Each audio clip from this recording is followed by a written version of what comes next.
Hello बच्चों, we are going to discuss the important questions of chapter 1, 2 and 3। बेटा chapter 1 की जहां तक बात है, I have already shared an video with you. एक डिटेल्ड वीडियो है मई 2024 की। वो ऑलमोस्ट 43 मिनट्स की, आप वो देख सकते हो। नहीं तो जनवरी 2025 के लिए बड़ा क्विकली बेटा 17-18 मिनट्स की आई थिंक एक वीडियो है जो मैं अपलोड कर चुका हूँ, वो आप देख सकते हो। बेटा उसका चैप्टर नंबर 2 की अगर हम बात करके चलें, framework for the preparation and the presentation की, तो बेटा इसके अंदर एक क्वेश्चन जो आपका थ्री के लिए इंपॉर्टेंट बन जाता है, वो है what is meant by the measurement and what are the basis of the measurements of elements of financial statement, explain in brief. बेटा मेजरमेंट क्या होता है? मेजरमेंट जो होता है वो एक प्रोसेस होता है जिसमें हम डिटरमिन करके चलते हैं कि मनी वैल्यू क्या रहेगी, जिसके ऊपर कोई भी एलिमेंट जो है आप रिकॉग्नाइज करके चलोगे बैलेंस शीट के अंदर और statement of P and L के अंदर। फ्रेमवर्क के अंदर बेटा चार ऑल्टरनेटिव दिए गए हैं। पहला ऑल्टरनेटिव है historical cost. Historical cost basically concept क्या है कि एक्विजिशन प्राइस होता है ये इस कंसेप्ट के अकॉर्डिंग ये है कि जो एसेट्स है आप उसको रिकॉर्ड करके चलोगे उस अमाउंट ऑफ कैश और कैश इक्विवेलेंट के ऊपर जो आपने पे करा है या फेयर वैल्यू है जिस टाइम पे आपने एक्विजिशन करी। करंट कॉस्ट क्या कहता है कि एसेट्स को आप कैरिड आउट करके चलोगे उस अमाउंट ऑफ कैश और कैश इक्विवेलेंट के ऊपर जो आपको पे करना पड़ता अगर आप सेम या इक्विवेलेंट एसेट करंटली लेते हैं, और लाइबिलिटीज को कैरी आउट करके चलोगे अनडिस्काउंटेड अमाउंट ऑफ कैश और कैश इक्विवेलेंट्स के ऊपर जो रिक्वायर्ड होगा सेटल करने के लिए ऑब्लिगेशन को करंटली। रियलाइजेबल वैल्यू या सेटलमेंट वैल्यू क्या होता है? यहाँ पर वो कहता है कि जो एसेट्स हैं उसके लिए जो अमाउंट करंटली रियलाइजेबल होगी, यानी अगर आप उस एसेट को ऑर्डरली डिस्पोज करते हो तो आपको जो अमाउंट मिल जाएगा बेटा वो। और लाइबिलिटीज के लिए क्या है? जितना amount expected to be paid है सेटलमेंट करने के लिए लाइबिलिटी को नॉर्मल कोर्स ऑफ बिजनेस के अंदर। प्रेजेंट वैल्यू ये कहता है कि जो एसेट्स हैं उसको आप कैरिड आउट करके चलोगे प्रेजेंट वैल्यू के ऊपर of the future net cash flow जो उस एसेट से जनरेट होंगे नॉर्मल कोर्स ऑफ बिजनेस के अंदर। और लाइबिलिटीज को कैरिड आउट करके चलोगे present value of future net cash flows जो एक्सपेक्टेड टू बी रिक्वायर्ड है सेटल करने के लिए लाइबिलिटी को नॉर्मल कोर्स के अंदर। देन बेटा इसके बाद नेक्स्ट आपका जो आता है कहेंगे, वो कहता है पास पेपर। जब हम फाइनेंशियल स्टेटमेंट बना के चलते हैं बेटा तो हम क्या कर सकते हैं? कोई भी मेजर्स या सबका कॉम्बिनेशन जो है वो यूज कर सकते हैं फाइनेंशियल स्टेटमेंट्स बनाते टाइम। बट देन बेटा अगला ये आपका वन ऑफ द फेवरेट है एग्जामिनर का फ्रेमवर्क के अंदर बेटा, कई बार पेपर में आ जाता होता है। पास पेपर नवंबर 2020 का सवाल है 5 नंबर के लिए। Following is the balance sheet of the message as stated on the 31 March 2019। कह रहे हैं लाइबिलिटीज आपको गिवन है और आपको क्या गिवन है? एसेट्स गिवन है। Capital profit and loss 11% bank loan ये सब गिवन है। रिमेनिंग लाइफ आपको बता रहे हैं कि एसेट की 6 ईयर्स है। सीधा आते हैं क्वेश्चन के ऊपर, वो क्या कहता है कि आपको पीएनएल बनाना है और अगर एज्यूम करते हुए कि अगर ये गोइंग कंसर्न नहीं है तो और बैलेंस शीट बना के दिखानी है। बेटा जब गोइंग कंसर्न नहीं होता है तो जो आपके एसेट्स होते हैं वो आपके रियलाइजेबल वैल्यू के ऊपर आते हैं। ठीक है, ये कंसेप्ट ध्यान रखिएगा। अब अगर मुझे इसका पीएनएल बनाना है तो बेटा चलिए कैसे बनेगा। आपको दे रखा है कि फर्म की जो सेल आपका स्टॉक जो है वो कितना है। सर स्टॉक जो है दैट इज 31 मार्च 2019 का स्टॉक है 76,000। ठीक है, आपको दे रखा है कि फर्म की जो सेल्स है और परचेज है अगले साल की यानी 31 मार्च 20 की वो 780 और 625 है रिस्पेक्टिवली। तो मेरा ओपनिंग स्टॉक जो है बेटा वो 76,000 आ जाएगा। परचेज मेरी कितनी आ जाएगी बेटा? 625 की। सेल्स के अंदर बेटा 780 का फिगर आएगा। आपको कॉस्ट और एनआरवी गिवन है किसका? इन्वेंट्री का, that is 60,000 and 66,000 respectively. Now cost जो है वो लोअर है तो 60 के ऊपर हम क्या करके चलेंगे बेटा? मेजर करके चलेंगे। क्या ऐसा करके चलेंगे 60 के ऊपर मेजर करके चलेंगे कॉस्ट के ऊपर? आंसर है नो। बेटा अगर ये गोइंग कंसर्न होता तब तो मैं 60 के ऊपर लेकर चलता, और यहीं पर आप लोग गलती करोगे पेपर में अगर करोगे। अगर क्योंकि यहां पर हम नॉट अ गोइंग कंसर्न लेकर चल रहे हैं तो जितना रियलाइज होगा बेटा उस वैल्यू के ऊपर मेजर करके चलेंगे, यानी 66,000 के ऊपर बेटा आपका ये आएगा। तो 66,000 will be your closing stock. ठीक है बेटा। देन उसके बाद बेटा नेक्स्ट आपका क्या आ जाएगा? चलो देखते हैं और क्या आइटम्स गिवन है। कह रहे हैं जनरल एक्सपेंसेस के अंदर इंक्लूडिंग इंटरेस्ट ऑन लोन है वो 53,800। ठीक है, जनरल एक्सपेंसेस है 53,800 के आ जाएंगे, कोई दिक्कत नहीं है। आपको बेटा रिमेनिंग लाइफ गिवन थी फिक्स एसेट की 6 ईयर्स विद इवन यूज। कह रहे हैं 1,05,000 है और एनआरवी इसकी है 90,000 पे। तो 90,000 पे मेरा क्या आना चाहिए? एसेट आना चाहिए। तो बेटा मैं कितनी डेप्रिसिएशन चार्ज करूंगा? 1,05,000 माइनस 90,000। ठीक है, आप 15,000 की जो डेप्रिसिएशन जो है वो आप क्या करके चलेंगे? यहां पर हम चार्ज करके चलेंगे। ठीक है बेटा, 15,000 की डेप्रिसिएशन आपकी आ जाएगी यहाँ पे। चलिए इसके बाद बेटा और क्या गिवन है आपको? डेफर्ड एक्सपेंडिचर जो है करेंट नॉर्मली अमोटाइज होता है 5 ईयर्स के अंदर। बेटा देखो नॉर्मली वो है 5 ईयर्स के अंदर अमोटाइज होकर चलता है, क्योंकि अब गोइंग कंसर्न नहीं है तो जितना भी डेफर्ड एक्सपेंडिचर है क्या हम अमोटाइज कर देंगे? बिल्कुल कर देंगे। तो 24,000 रुपए का आपका डेफर्ड एक्सपेंडिचर बेटा यहाँ पर आ जाएगा। नेक्स्ट आपको क्या गिवन है कि जो डेटर्स हैं 31 मार्च 20 के वो 65,000 है, जिसमें से 5,000 डाउटफुल है। बेटा ये जो 5,000 डाउटफुल है चलो ये तो लेकर जाएंगे जाएंगे।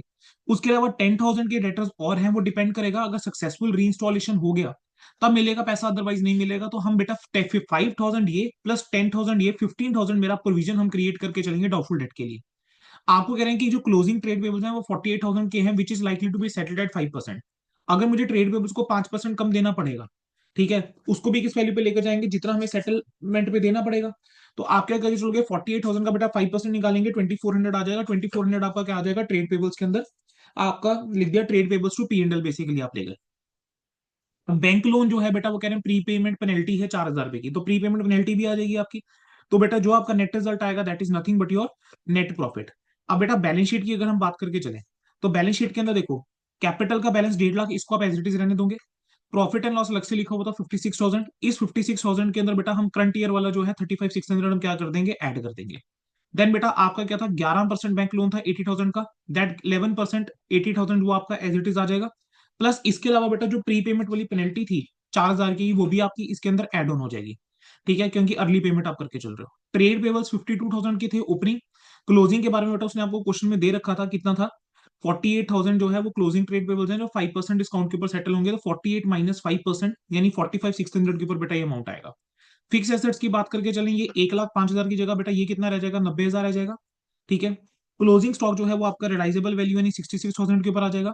डेटर्स आपके क्लोजिंग वैल्यू उसने दे रखी थी, कि डेटर्स के बारे में कुछ बोल रहा था, क्या था कि डेटर्स जो है वो है 65,000 के, जिसमें से उसने बोला है कि हमारे 5,000 वाले डाउटफुल थे और 10,000 डाउटफुल थे, तो आपके डेटर्स कितने के रह जाएंगे, सिर्फ 50 के रह जाएंगे। क्लोजिंग स्टॉक हम लिख ही चुके हैं। ठीक है। बाकी आपका क्लोजिंग स्टॉक 66 पे आने वाला है, और डेफिड एक्सपेंडिचर खत्म हो जाएगा बेटा। और कैश और बैंक का आपको क्लोजिंग बैलेंस क्या दे रखा है बेटा, कैश और बैंक का क्लोजिंग बैलेंस गिवन है 165,200, आपकी बैलेंस शीट बेटा क्या हो जाएगी, मैच हो जाएगी। देन बेटा इसको अगला जो कंसेप्ट हमने कवर करके चलना है वो है पास पेपर जुलाई 2021 में बेटा क्वेश्चन आया 5 नंबर का। तो ये बेटा आपका जो कंसेप्ट है वो है कैपिटल मेंटेनेंस के ऊपर। ठीक है। बेटा इंपॉर्टेंट कंसेप्ट है कैपिटल मेंटेनेंस का, प्लीज अच्छे से करके जाइएगा, इसको एक बार पढ़ लीजिएगा कैपिटल मेंटेनेंस।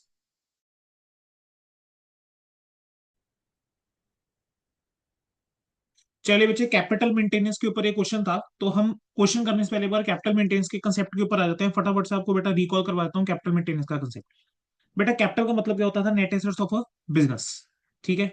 अब यहां पर हम कैपिटल मेंटेनेंस की जब हम बात करके चलते हैं, तो यहाँ पे सबसे पहला कंसेप्ट आता है financial capital maintenance at historical cost.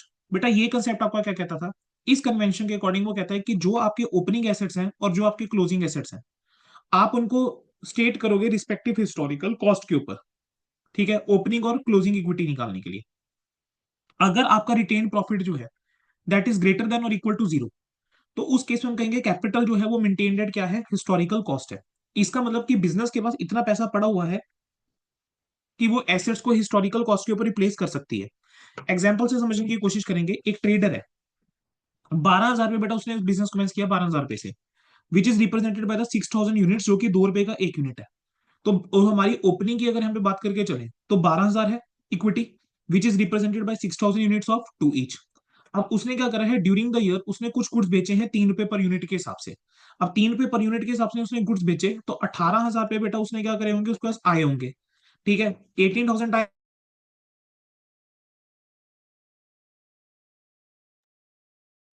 बेटा 18,000 जो है वो कैश में होगा। ठीक है। अब उसने क्या करा है, 6,000 पे विड्रॉ कर लिए। अगर 6,000 पे विड्रॉ कर लिए बेटा, उसके पास कितना बचा, 12,000 उसका बेटा बच गया। अब 12,000 जो है उसकी क्लोजिंग इक्विटी है, जो which is represented by cash. अब यहां पर अगर आप देखो, तो what is the retain profit, closing minus opening equity, which is coming out to be zero. मतलब आज की डेट में मैं कह रहा हूँ उसके पास 12,000 यूनिट है। ठीक है, 12,000 रुपए पड़े हैं। इफ ही वॉन्ट, वो दोबारा से 6,000 यूनिट खरीद सकता है। ठीक है, अगर प्राइस के अंदर कोई चेंज नहीं होता है। अगला आता है financial capital maintenance at the current purchasing power. अब ये कन्वेंशन क्या बोलता था, कह रहे हैं कि जो आपका ओपनिंग इक्विटी है और क्लोजिंग इक्विटी है एट द हिस्टोरिकल कॉस्ट, ठीक है, आप उसको रीस्टेट करके चलोगे क्लोजिंग प्राइस के ऊपर using the average price index. तो आपने इसके अंदर ओपनिंग और closing equity at historical cost जो होता है उसको रीस्टेट करना है क्लोजिंग प्राइस इंडेक्स को यूज करके। एग्जाम्पल के तौर पे ओपनिंग इक्विटी कह रहे हैं, सपोज करो हिस्टोरिकल कॉस्ट के ऊपर कितनी है, 3 लाख रुपए की है, और ओपनिंग प्राइस इंडेक्स कितना था, 100 का था। अब आप इसी ओपनिंग इक्विटी को क्लोजिंग प्राइस के ऊपर निकालो। अगर मान लो क्लोजिंग प्राइस इंडेक्स कितना है, से 120, तो मैं कहूंगा कि 3 लाख को मैं 100 से डिवाइड करूंगा, 120 से मल्टीप्लाई करूंगा, तो बेटा 3,60,000 आ जाएगा आपके पास। अगर पॉजिटिव रिटेन प्रॉफिट है, इस मेथड से आता है, तो बिजनेस के पास इतना पैसा है कि आप फंड्स को रिप्लेस कर सकते हो। आपके पास इतने फंड्स हैं कि आप एसेट्स जो हैं वो रिप्लेस कर सकते हो, किस प्राइस के ऊपर, क्लोजिंग प्राइस के ऊपर। ठीक है। अब यहां पर एक प्रॉब्लम आती है, ये पर्पस ऑफ सर्व नहीं कर सकता, बिकॉज सारे एसेट्स का जो प्राइस है वो एक ही रेट के ऊपर चेंज हो, रियल सिचुएशन में ऐसा नहीं होता है। हो सकता है कोई एसेट ऐसा है जो 20% से इंक्रीज हुआ, कोई कम से हुआ, कोई 15% से हुआ, कोई 12 से हुआ। अब कह रहे हैं अगर हमने जो पिछला एग्जाम्पल लिया था हम वही एग्जाम्पल लेकर चले, बेटा अब यहाँ पर हम कह रहे हैं कि सिर्फ 12,000 आपके पास क्या है, रुपीज है, ठीक है, जो which is represented by 6,000 units of two each, of course opening equity आपके पास आ गया ये, ठीक है। अब ओपनिंग इक्विटी को आप क्लोजिंग प्राइस के ऊपर निकालो। अब क्लोजिंग प्राइस इंडेक्स जो है हम यहाँ पर कितना लेकर चल रहे हैं, 120 का लेकर चल रहे हैं। तो अब 12,000 जो है that is at the index of 100, 120 पे ऊपर इंडेक्स कितना होगा, 14,440 होगा, ठीक है, 14,400 रुपये होगा बेटा। अब 14,400 आपका क्या आ रहा है, इंडेक्स आ रहा है। अब 2 रुपए का क्या था, इंडेक्स था। अब और क्लोजिंग कितना है, 120% है, टू इज एट 100%। तो 120 के ऊपर अगर आप इसको निकालोगे तो 2.40 बनता है। या मैं ऐसा कह सकता हूँ कि 14,400 जो है वो अगर 6,000 यूनिट्स का, ये तो 2.40 कहीं ना कहीं आपका आ जाता है प्राइस। अब आप क्लोजिंग इक्विटी को निकालोगे क्लोजिंग प्राइस के ऊपर। अब क्लोजिंग इक्विटी देखे जाए बेटा वो तो 12,000 कैश ही है ना। अब यहाँ पर आपका रिटेन प्रॉफिट कितना आ रहा है वो देखेंगे। अब यहाँ पर हम कंपैरिजन किसका करके चलेंगे, closing equity at closing price जो आपका 12,000 था, less opening equity at closing price जो हमने निकाला है 14,400। अब ये नेगेटिव आ रहा है। नेगेटिव इंडिकेट क्या कर रहा है कि आपके पास कैपिटल मेंटेन आप नहीं कर पाए हैं, means you do not have the sufficient funds कि आप दोबारा से 6,000 यूनिट जो है वो उसके इंक्रीज प्राइस के ऊपर खरीद पाए जो कि होगा 2.40 का, ठीक है। अगर आपने यहाँ पे 6,000 विड्रॉ करने की जगह आपने सिर्फ 3600 ही विड्रॉ करे होते, ठीक है, तो आपके पास सफिशियंट पैसा होता, मींस यू नीड एटलीस्ट 14,400। अगला बेटा इसके अंदर क्या आया, physical capital maintenance at the current cost. Now physical capital maintenance at current cost के अंदर क्या होता है, ये कन्वेंशन कहता है कि आपको हिस्टोरिकल कॉस्ट जो है ओपनिंग की और क्लोजिंग एसेट्स की उसको रीस्टेट करना है क्लोजिंग प्राइस के ऊपर, लेकिन इस बार स्पेसिफिक प्राइस इंडेक्स को यूज करके जो एप्लीकेबल होगा हर एक एसेट के ऊपर। पिछले में क्या था, एक जनरल प्राइस इंडेक्स था, तो आप सबके ऊपर वो लगाते, यहाँ पर आपको स्पेसिफिक यूज करना है। लाइबिलिटीज को भी आप रीस्टेट करके चलोगे at the value of economic resources जो सेक्रीफाइस होंगे ऑब्लिगेशन को करंट डेट में सेटल करने के लिए, नहीं क्लोजिंग डेट के ऊपर। तो जो आपका ओपनिंग और क्लोजिंग इक्विटी होगा क्लोजिंग करंट कॉस्ट के ऊपर, वो कैसे आएगा, is an excess of aggregate current cost value कितनी है over the aggregate current cost value of liabilities. अब यहां पर बेटा अगर पॉजिटिव है means you have sufficient funds for the replacement. अब इसी चीज के ऊपर बेटा आपके स्टडी मैट में भी क्वेश्चन था, और बेटा इन्होंने सेम फिगर्स ले रखी हैं, जस्ट दैट कि एक एक जीरो आगे ऐड कर दिए। अब वो कह रहे हैं कि एक ट्रेडर है 1 अप्रैल 20 को उस पास 1,20,000 रुपए हैं which is represented by 6,000 units of 20 each, ठीक है। हम आपका यहाँ पे ओपनिंग की अगर हम बात करके चले तो मेरे पास क्या है, ओपनिंग के अंदर बेटा 1,20,000 है और प्रोडक्ट का प्राइस कितना है, 20 है। ड्यूरिंग द ईयर उसने 30 में प्रोडक्ट बेचा है, कह रहे हैं at the end of the financial year 25 rupees per unit क्या है, प्रोडक्ट का प्राइस है। अगर 25 रुपीज प्रोडक्ट का प्राइस है तो मैं यहाँ पर बेटा अगर मैं स्पेसिफिक देखो प्राइस इंडेक्स की अगर हम बात करके चलें तो स्पेसिफिक प्राइस इंडेक्स कितना हो गया, सबसे पहले हम वो देख लेते हैं। देखो बेटा इनिशियली प्राइस कितना था, 20 का था, अब प्राइस कितने का है, 25 का है। अगर आप इसको 100 से मल्टीप्लाई कर दो तो मेरे पास क्या आ जाएगा, स्पेसिफिक प्राइस इंडेक्स आ जाएगा 125 रुपीज का, ठीक है। तो अगर मुझे मान लो ओपनिंग की वैल्यू निकालनी है तो आई कैन सिंपली से 1,20,000 divided by 100 and I will multiply it by 125।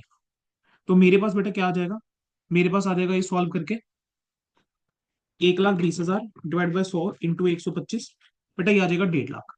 अब ये 1,50,000 जो है वो कैसे रिप्रेजेंट हो रहा है, ये रिप्रेजेंट हो रहा है 6,000 यूनिट एट 25। अब आप क्या निकालो, क्लोजिंग आपके पास इक्विटी कितनी है, एक देखा जाए तो आपने 6,000 यूनिट बेटा 30 रुपए के हिसाब से बेचे होंगे, तो 1,80 में आपने बेचा।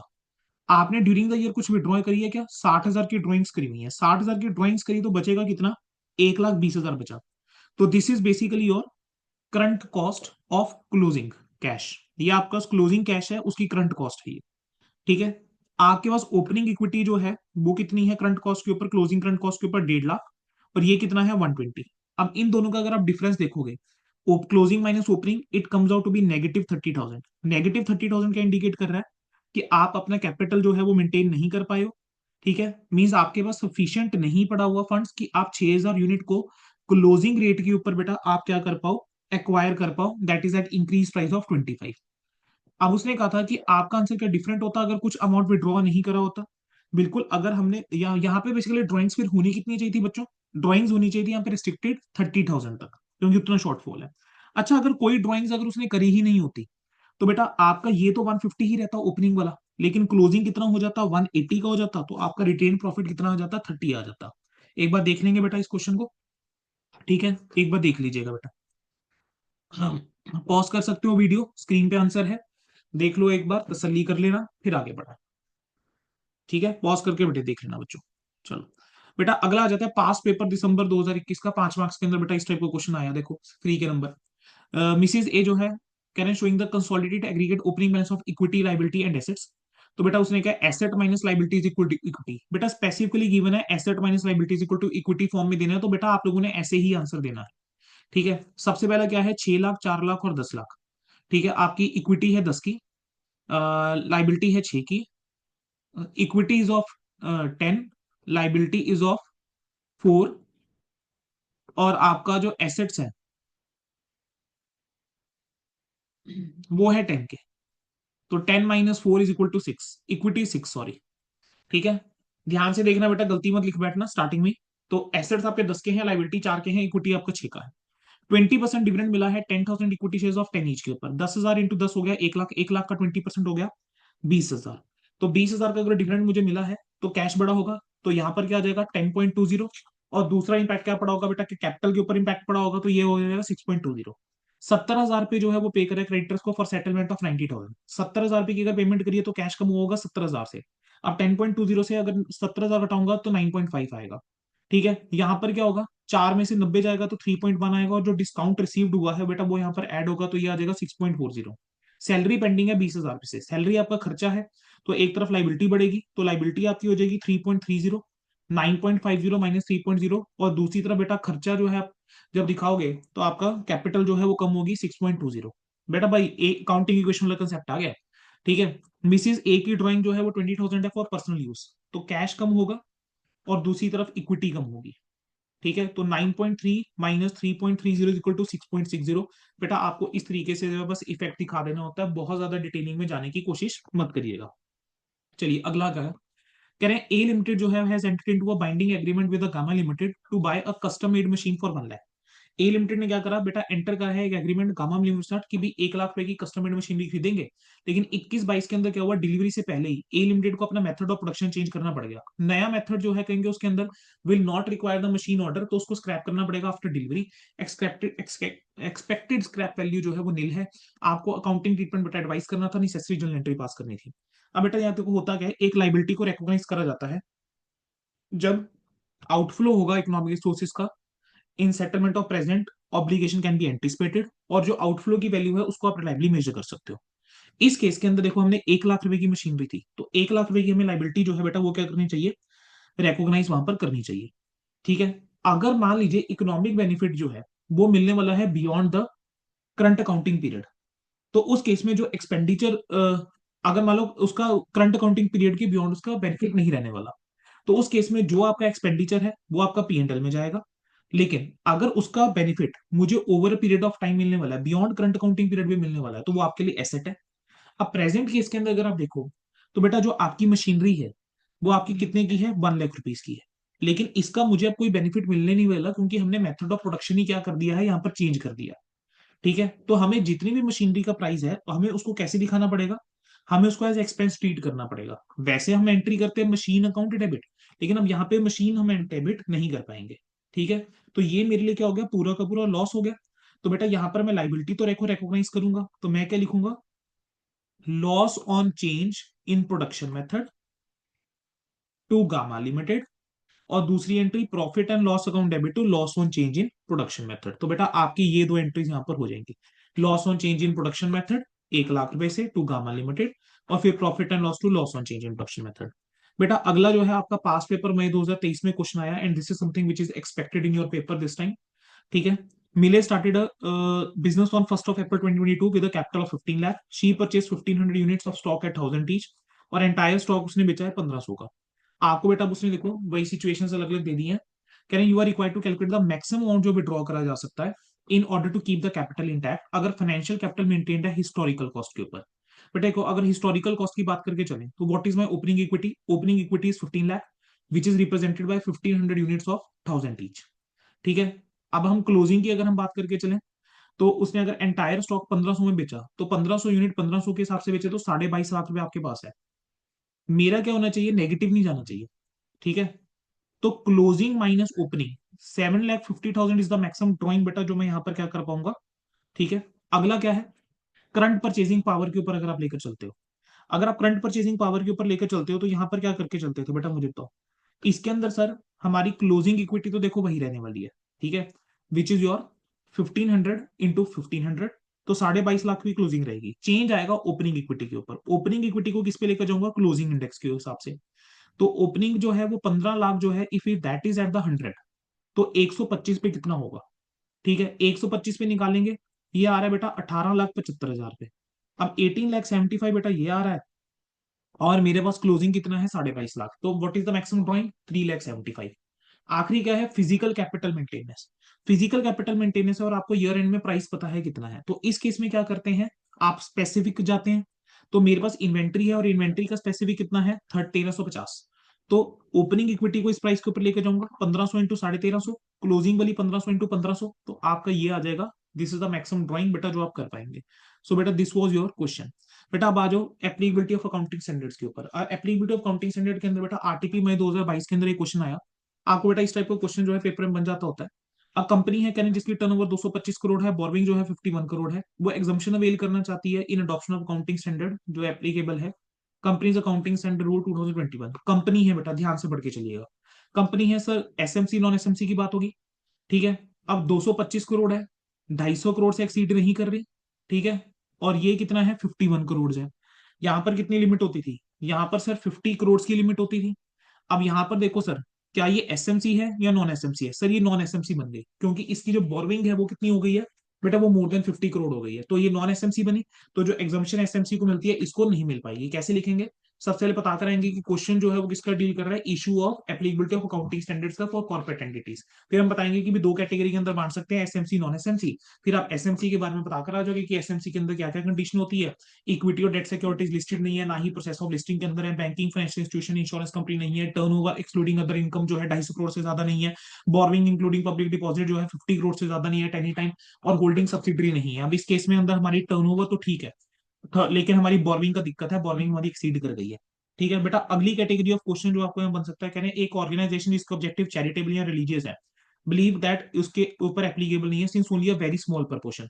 तो बेटा हमने ऑडियो जो इसकी डाली हुई है, प्लस हमने जो इसकी वीडियो डाली हुई है एप्लीकेबिलिटी ऑफ अकाउंटिंग स्टैंडर्ड की, वहां भी डिस्कस किया था हमने ये चीज, कि क्या है कि अगर even a small portion of the activities जो है वो कमर्शियल इंडस्ट्रियल या बिजनेस आ गई है, तो तब भी क्या लग जाएगा, अकाउंटिंग स्टैंडर्ड जो है वो अप्लाई हो जाएंगे। दूसरा, चाहे आप चैरिटेबल हैं, चाहे आप रिलीजियस एक्टिविटी के लिए हैं, तब भी आपके ऊपर स्टैंडर्ड लग जाएगा, अनलेस आपकी कोई भी एक्टिविटी कमर्शियल इंडस्ट्रियल और बिजनेस नहीं होनी चाहिए। आरटीपी बेटा मई 2024 के अंदर ये क्वेश्चन आया, इस टाइप का क्वेश्चन बेटा पेपर में एक्सपेक्ट करके चल सकते हो। अब यहाँ पर उसने सीधा आपसे बस ये पूछा कि लेवल आपको आइडेंटिफाई करके चलना है कि लेवल क्या रहेगा। ठीक है, 1 2 3 4 Rana textile limit, Rana textile है, उसकी टर्नओवर एक्सक्लूडिंग अदर इनकम वो 10 करोड़ से ज्यादा है, लेकिन 50 करोड़ जो है वो एक्सीड नहीं कर रही। 10 करोड़ से ज्यादा है सर, 50 नहीं एक्सीड कर रही, तो लेवल 3 है सर। स्टार इंडस्ट्रीज जो है उसकी बोर्विंग जो है इन एक्सेस ऑफ ₹2 करोड़ है, लेकिन 10 करोड़ तक है, तो ये भी कौन सी हो जाएगी बेटा, लेवल 3 हो जाएगा। न्यूमैन इंडस्ट्रीज जो है उसकी बोर्विंग जो है वो 50 लाख से कम है at any time during the प्रीडिंग year, 50 lakh से कम जा रही है सर, तो यहाँ तो लेवल 4 के अंदर चला जाएगा ये। ठीक है, अगला आपका क्या आ जाएगा, एसएस जो है वो फाइनेंशियल इंस्टीट्यूशन है जो बिजनेस कैरी ऑन करके चल रहा है सिंस लास्ट 10 ईयर, तो बेटा ये आपका क्या आ जाएगा, लेवल 1 आ जाएगा। डीडी फाइनेंस जो है वो क्या करके चल रहा है, होल्डिंग है। अब ये किसकी होल्डिंग है, point number 5 above, entity mentioned at point 5 above, ऊपर पॉइंट 5 में तो कोई है नहीं, एसएस फाइनेंस होना चाहिए, यहाँ पर डी होना चाहिए था बेटा। ठीक है, तो ये आपका क्या आ जाएगा, यहाँ डी होना चाहिए बेटा। ठीक है, तो ये भी फिर आपका बन जाएगा, लेवल 1 बन जाएगा। और जो आपका रिलायबल कोऑपरेटिव बैंक है, बैंकिंग के अंदर है, तो ये भी आपका लेवल 1 बन जाएगा। ठीक है बच्चे, आपका बेटा चैप्टर 1 2 3 के इंपॉर्टेंट क्वेश्चन कवर हो गए हैं।